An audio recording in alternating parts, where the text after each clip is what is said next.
Have you ever wondered why conversations feel so hard with AuDHD? When you're both autistic and ADHD, communication can be unpredictable, draining, and leave you feeling like you're always the outsider. Maybe you've walked away from conversations thinking you were too quiet or too blunt, or maybe you jumped in too fast, talked over someone, or lost your words mid-sentence.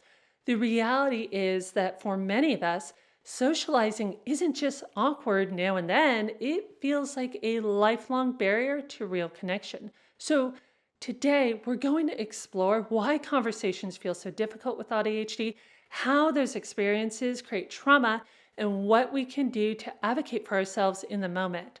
So let's start with autism because that's where our biggest communication challenges come from. For neurotypicals, tone, body language, and context are interpreted intuitively. They don't have to stop and think about them, it just clicks. For us, it's different. We have to deliberately interpret those signals step by step in real time. That delay can throw us off. By the time we're ready to speak, the moment may have passed, with the others assuming we had nothing to contribute. Or perhaps we jump in late and it lands as an interruption. Either way, we get read as shy, disinterested, or socially awkward. In groups, the effect multiplies. More people, more cues, more chances to slip.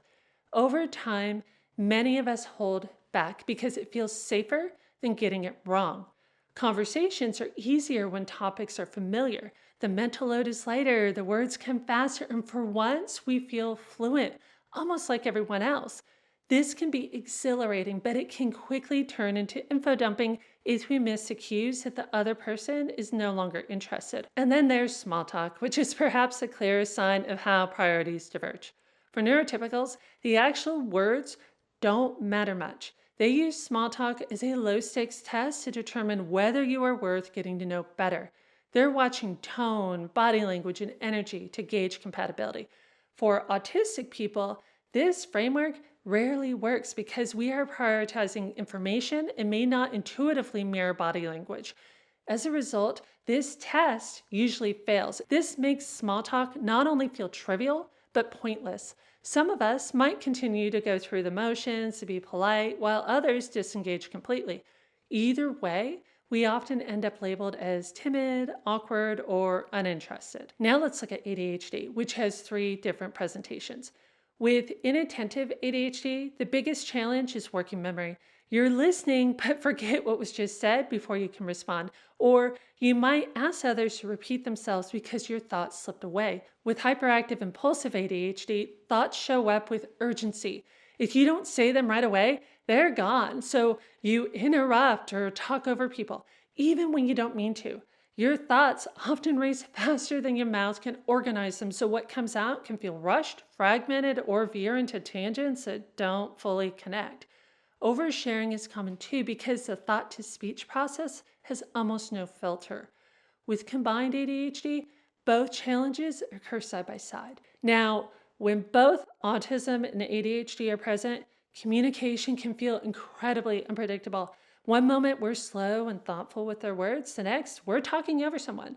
We might interrupt our carefully prepared script with a random, irrelevant thought, and our tone might come across as too much in one moment and not enough in the next.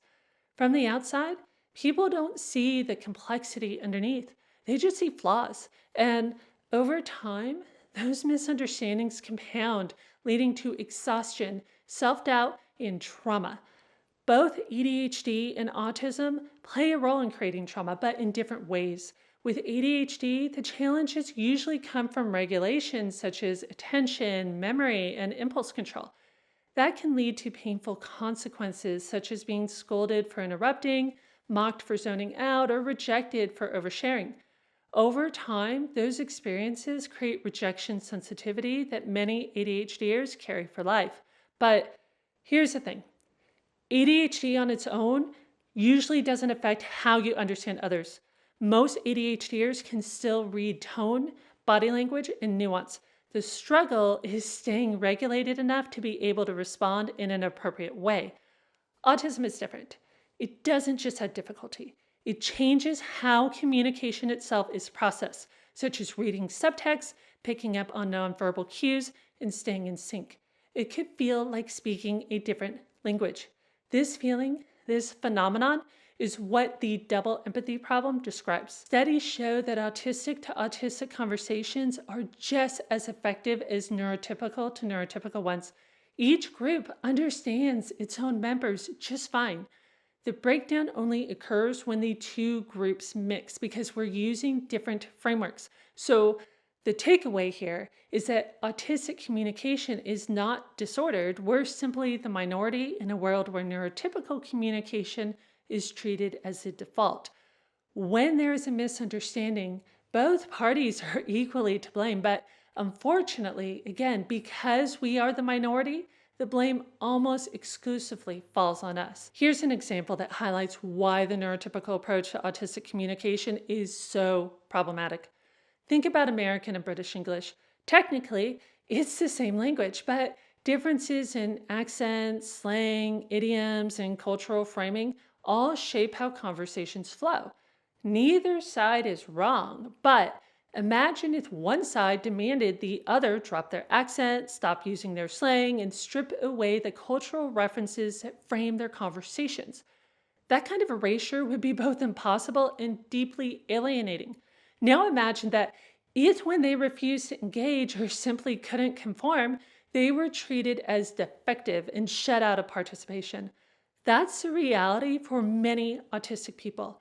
Our communication works, but we're told to mask it, erase it, and pretend it doesn't exist. If we fail to push our identity aside, we risk being dismissed and excluded. The double empathy problem is foundational because it highlights this key barrier to belonging for many autistic people. So while ADHD brings trauma through impulsivity and inattention, autism brings trauma through systemic mismatch. And in AuDHD, the two don't balance each other out. They interfere with each other's coping strategies. The structure and scripting that helps with autism is harder to maintain when ADHD scatters attention. And the flexibility that helps ADHD recover from social slip-ups is harder to access when autism craves consistency and predictability. The result is fewer reliable tools to navigate your social life through. Over time, this takes a toll. For some, it shows up as flattened affect, not because we don't feel, but because muting emotions feels safer. For others, it's hypervigilance, scanning every word and tone. Sometimes it's tentativeness, holding back to avoid rejection, and sometimes it's freezing, going silent under pressure. So when you stumble in conversation, it isn't just about being awkward in the moment. It's the weight of years of being misread, layered on top of real neurotypical differences. And that's exactly why advocacy matters. The goal shouldn't be to fix how we communicate. It should be to give people a bridge so that they can meet us halfway. Even a simple phrase in the moment can change the outcome of a conversation. So, for example, if you notice yourself rambling, you might just say, sometimes I can go on, just stop me if I repeat myself, it's okay. It actually helps me. If you need more time to process, try, I might take a second to answer, but I'm still thinking, I'm not dismissing you. If you realize you've skipped context, you can just stop the conversation and say, let me back up. I think I jumped ahead. If the words just vanish, you can be honest. I'm sorry, I lost my words. Give me a second to try to regroup. And with those that you trust, you might just say, my style isn't wrong, it's just different. Let's work together so we can both understand each other better. That makes them equally responsible for communication within the relationship. If conversations feel like a constant struggle, there are reasons.